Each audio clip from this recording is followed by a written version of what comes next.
So this is the course outline, and you can see that there are two papers for English language. The first one is writing paper, in which there are two sections. One is of directed writing, and the other one is creative writing. So in the directive writing, the directions are given to you, and you are required to follow the directions and complete the assignments, which can be letter writing, reports, or speeches. For creative writing, only the topics will be given, and the candidates are required to write an essay of 350 to 500 words. In this demo, I would talk about paper 2, that is reading paper. And there are two sections for this paper: reading for ideas and reading for meaning. In reading for ideas, there are three things to be done step by step. The one is you are required to create notes, then write a summary, and then attempt the question answers, which are only of 3 marks. So altogether, this part is of 25 marks, in which the marks distributed in such a way that for note making you have 12 marks, for summary writing 10 marks, and for critical thinking questions you have 3 marks. So in such a way, there are 25 marks reserved for this part of paper. As I said that I would only talk about this part so that you will have an idea what exactly you have to do in this paper, because it is a sort of technical paper.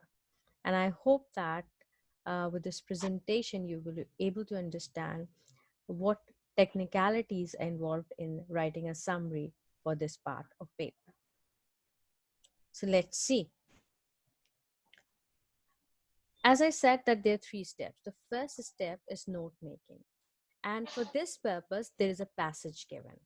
This passage is based on facts, and it could be a letter, it could be a report, an advertisement, or just a discursive essay, which is based on themes like you can say it could be easiest as advantages and disadvantages, or it could be a timeline.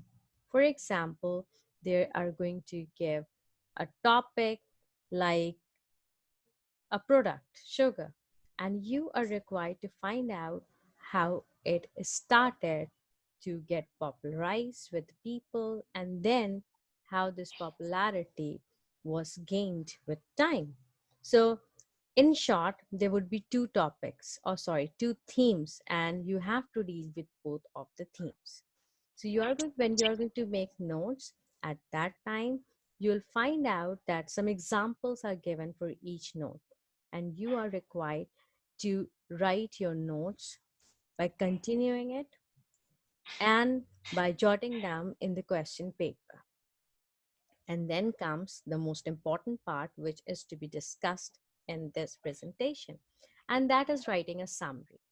So writing a summary would be uh, a short task, but at the same time, it's quite tedious because of the fact that you have to think of so many things while you have to write a summary. When we think of summary, definitely the first thing that comes in our mind is it's short, it's precise. So it is of 150 to 180 words long. And here you are now going to tell me that what do you understand by summary?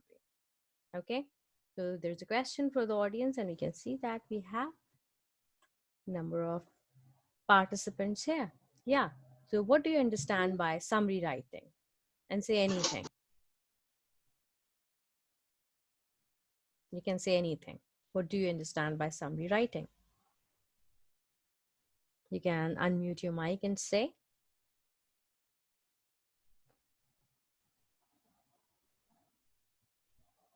Anyone who would like to talk about it? What do you understand by summary? Okay, let me give you some hints. So when we talk about summary, it's definitely something very precise and short, right? So when we talk about summary, it's short, it's clear, and it's devoid of all the details and examples.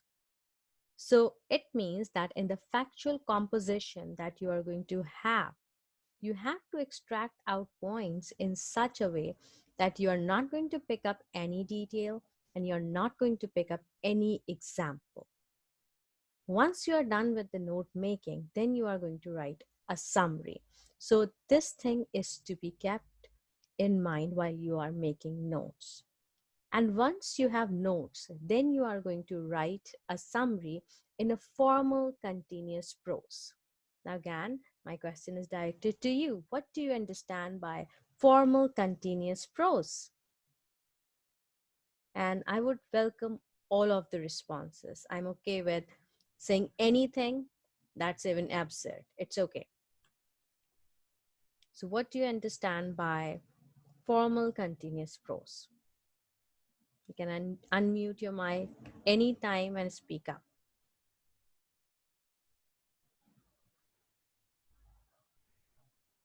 I'm just waiting for your responses. Anything,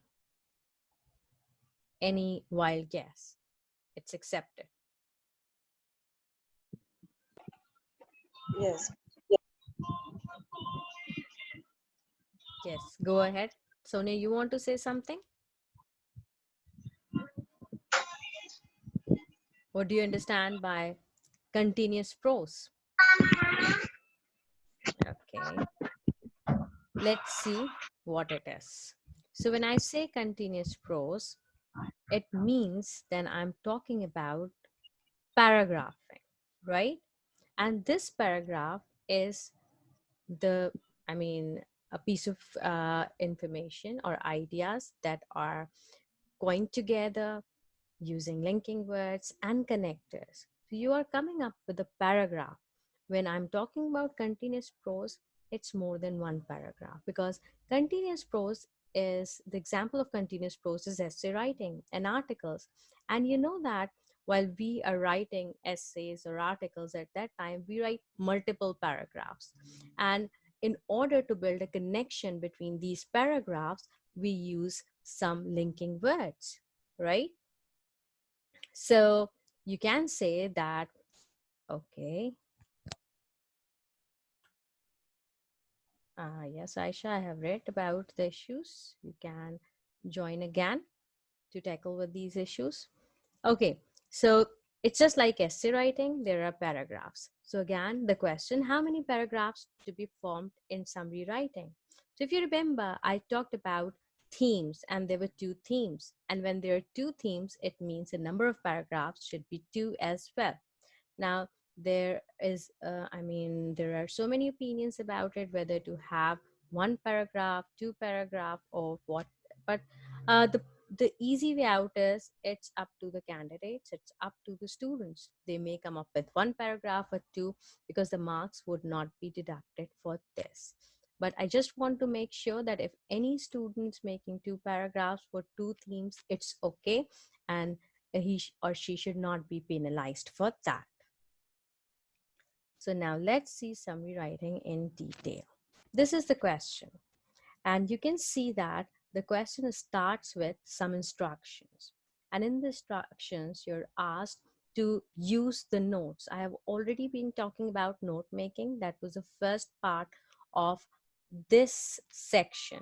So once the notes are prepared, you'll use the notes. It means you will not go back to the passage. Your notes should be comprehensive and complete, so you can easily use the notes to write a summary.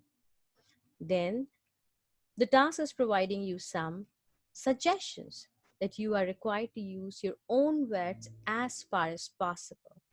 And all the content points which you have chosen should be relevant and well organized and easy to follow. It means they should be in the same order as they are presented in the passage. So it would be easy for the examiner to follow whether you have included all 12 content points or not. And the last, he's also advising you, or she, whosoever the examiner is advising, to write in between 150 to 180 words. And you'll see that every question is to be answered within the question paper. So there is space given, the lines, you can see the lines, the dotted lines would be given, and you have to write within these lines.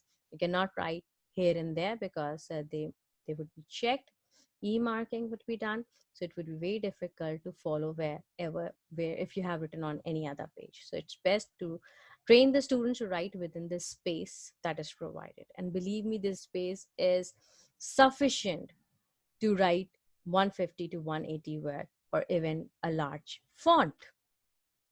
Last thing you would see that within the task, there is a starter given. So you are going to begin with the given line. So it's just like continuing from the given statement. Okay, now let's see more details about summary writing, what you should do and what you should avoid. So here you can see that I have written that avoid reading the passage again. And if you remember, I have already talked about it, that your notes should be complete and they should be comprehensive. You can write in sentences, you can write in phrases, but whenever you are making notes, they should make sense to you. If they make sense to you, then it would make sense to the examiner as well. And then once your notes are there, you're not going back to the passage. You'll start writing the summary by continuing the statement which you have already seen in the last slide. You will use own words as it's advised. So what does own word mean here? So for example, the writer used the word make, and I'm writing made or making. Is it my own word? What do you say? You can say or you can write in the chat box so I'll understand what do you mean by this. So if I am using the word making or made instead of make, does it mean I'm using own words? Yes or no? What do you say? Just the same word. Actually, the tense is different. That's all. Sorry, can you repeat? I'm saying that the difference is just of the tense and nothing else. That you have used a different tense for it. Okay, The that's past tense of the perfect. same word. Like you're changing the word form. That's all. That's perfect. Yes. So it means that you are not actually using your own words. These are called the derivatives.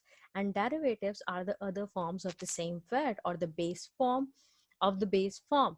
So they are not taken as the correct use of own words. Rather, you can come up with a completely new word, just like create or compose. So this means that you are using your own words. Okay, then you can see that I have written that you can include any 12 content points to write or include in the summary. It means while you're making notes, you can write more than 12 content points because of the fact that even if any of your content point is wrong, any of your notes form is wrong, then you are going to get the credit for the extra points that you have mentioned. Another advantage of it is in summary writing. Sometimes your summary is very short, and if it's a short script, your summary would be penalized. So, what you can do at that time, you can make use of the extra points that you have written because at this stage, the examiner would not count your notes. The only thing that he's concerned or she's concerned about is your content, your fluency, your relevance, and the use of own words. So you can make use of those extra notes at that time. Again, when you are thinking which notes or which points to be included in summary and which are the extra one that I should not include, remember you should maintain a balance between the contents of the two themes. There are two themes. So what you should do is if there are 12 content points, it's very difficult to have 6 and 6 of both themes. What you can do is 7, 5, something like that, which doesn't seem to be awkward or which doesn't seem to be lopsided.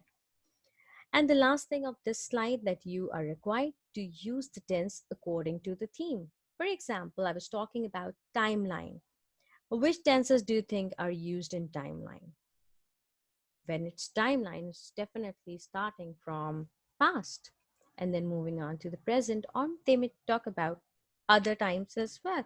So at that time, you need to be very focused that If I'm writing about a theme at that time, is this theme about modern times, the present time? Okay, I have to use present tense for that.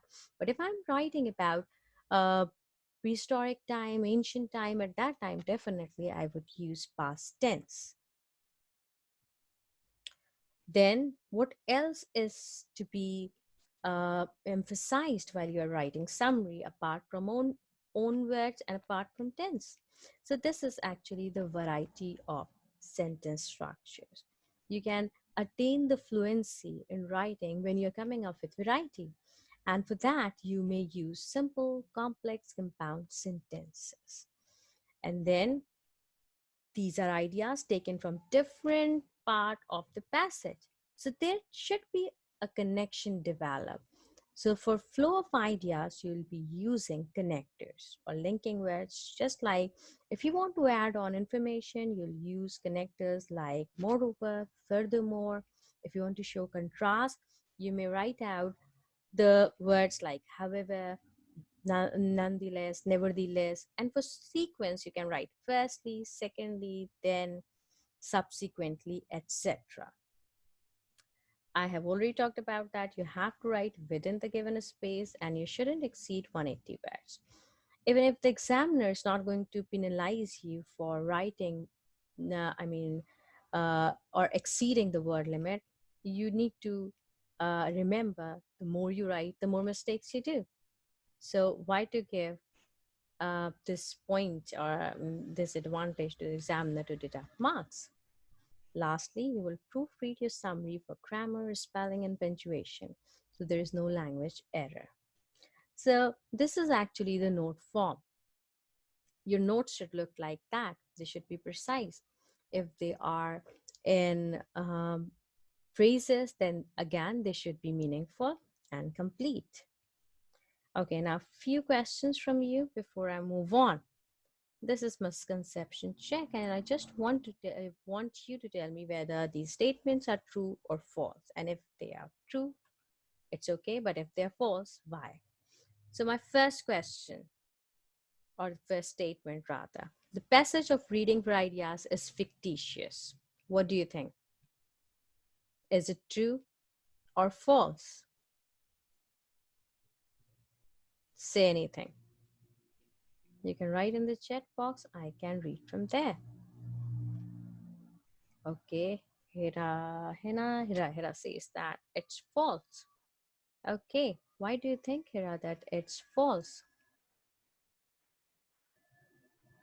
What's the right answer? If it's not fictitious, if it's not fiction, then what it is? Any idea? If it's not fiction, it would be definitely based on facts. That is non-fiction. Okay, that's great, Hira. Second, the summary should be written in only one paragraph. Is it right? Is it true or false? I'm waiting for your answers in the chat box. What do you say? Okay. Hira is giving me. Okay, that's perfect. That's the perfect answer, Hira. What about the second one? The summary should be written in only one paragraph. You can unmute your mic if you want to answer. One paragraph or more than one paragraph? That's my question. This is misconception check. So it's good to know about these things before we move on. Okay, I will just give the word to you that is continuous prose. You remember? Okay, yes, it's the choice of the test taker. The person can write in one paragraph or two paragraph, but there is no penalty for both of these options. Perfect. You cannot use derivatives for own words. What do you think about that? Think of the example making these with derivatives. So what do you think? You cannot use derivatives for own words. Is it true or false? Say anything, I'm okay with it. Okay, so derivatives means that uh, we are using different forms of the same base word or base form. So yes, this is true. We cannot use them. We have to come up with a new word for most of the words. Okay, then you can include only 12 content points in the summary. Is it true?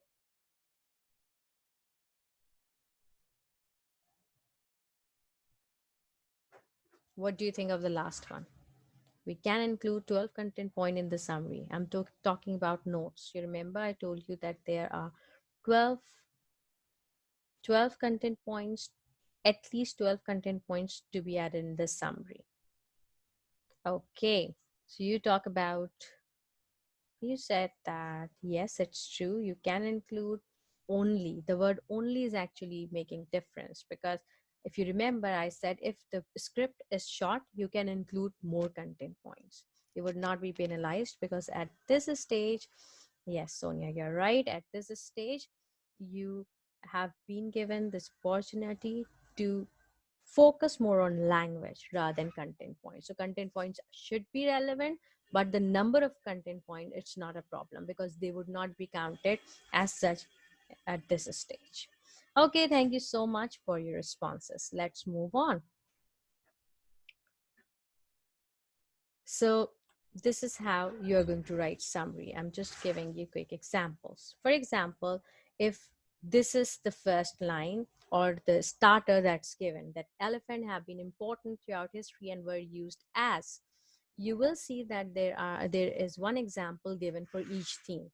And the given example is form of transport.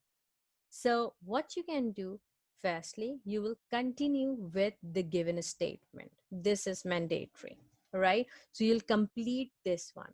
And you can complete this one by including the given points.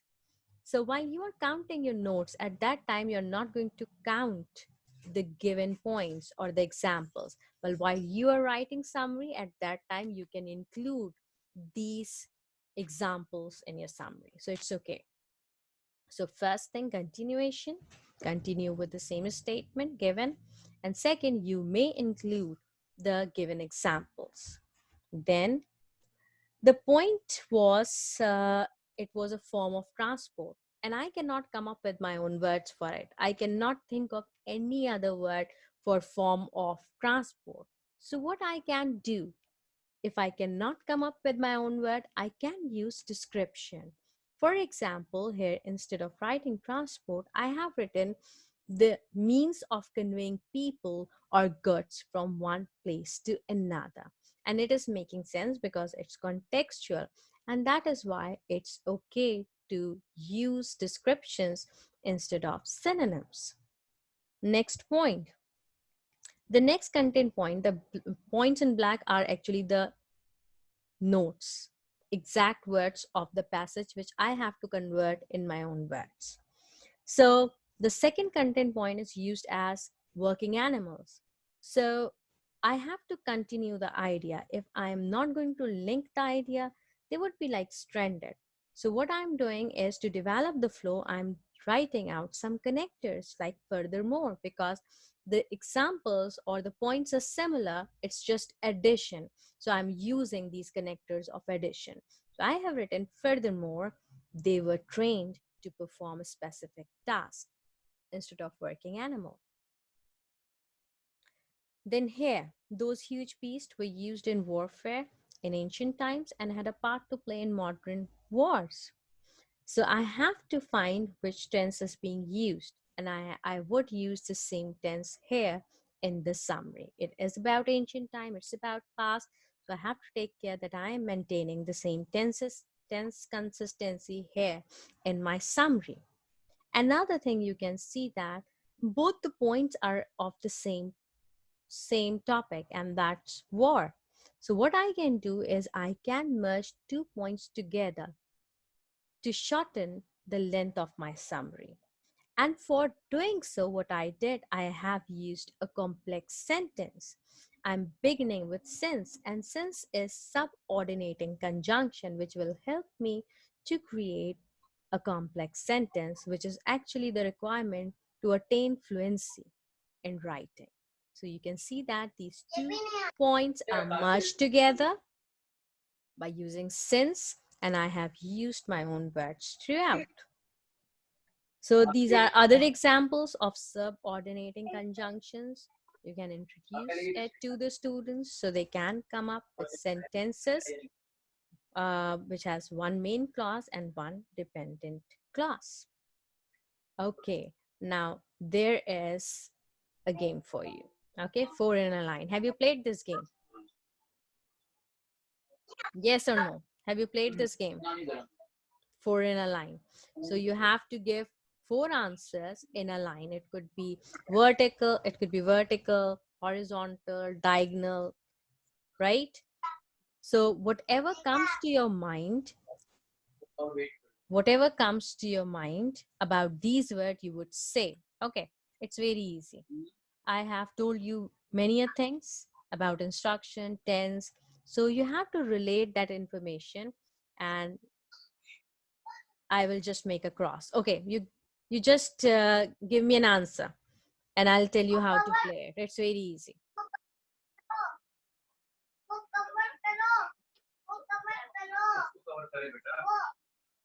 Okay, can you mute your mic, please? Just find out that, yeah, please, thank you. Okay, yes. So give me an answer about any of these things, whatever come to your mind. For example, if I say word count, and I'm saying, okay, word count means we have to write 150 to 180 words. Okay, bullseye. This is mine. Okay, so I have to make four in line. Like, I mean, I have to give responses to four of these to make a line to win this game. Okay.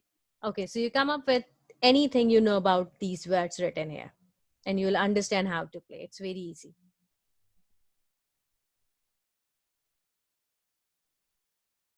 I'm waiting for your responses. Just like, what do you understand by derivatives? Should we use derivatives? Should we not use derivatives?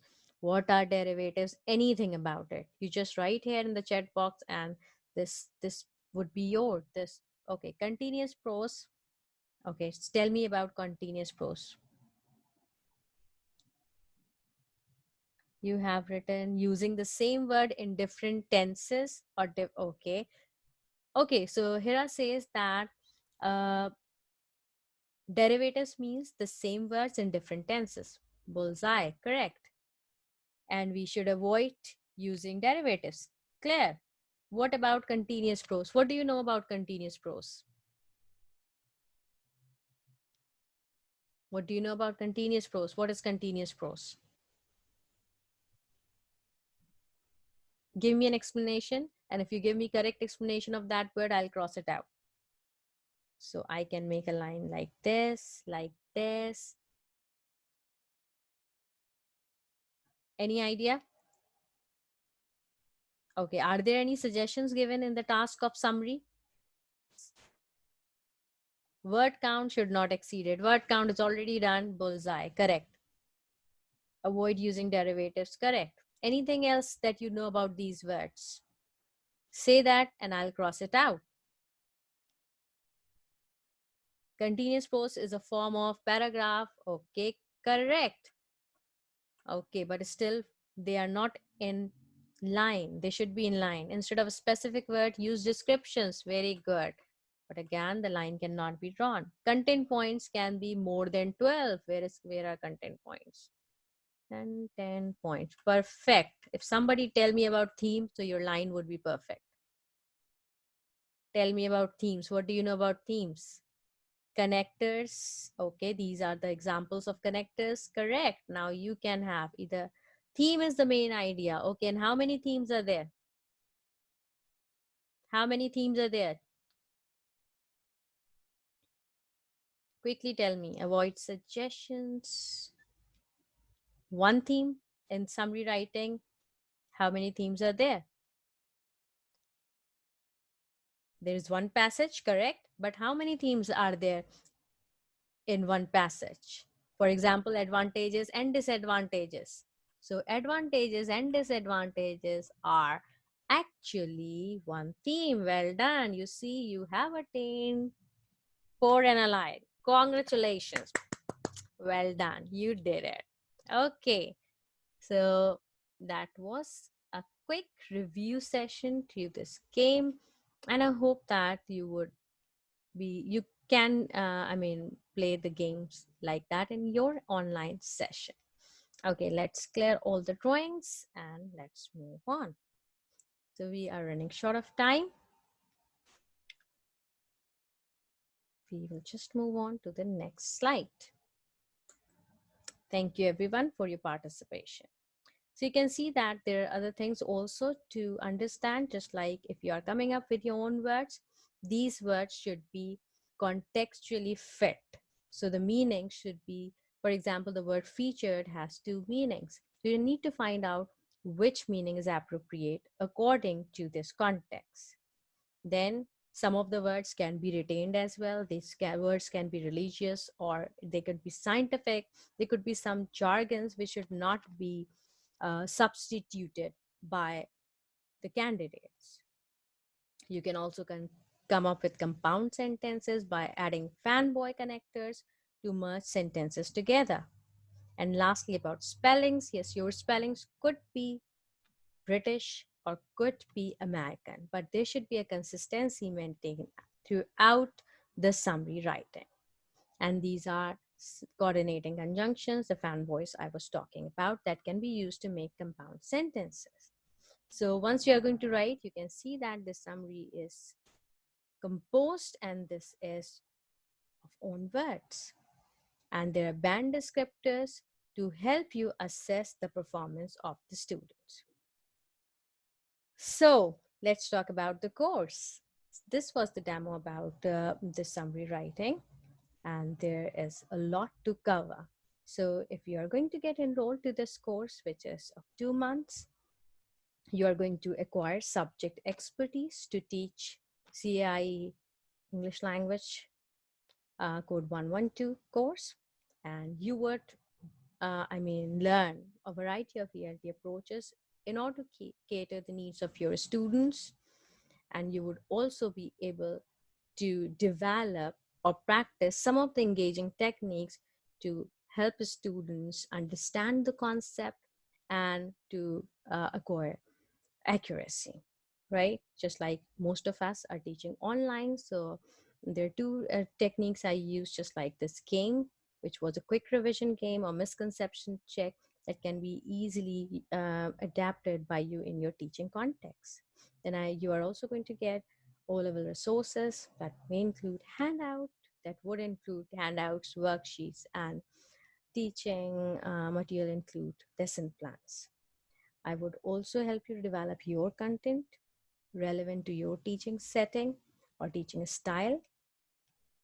In this process, you will also get my feedback and the peer feedback.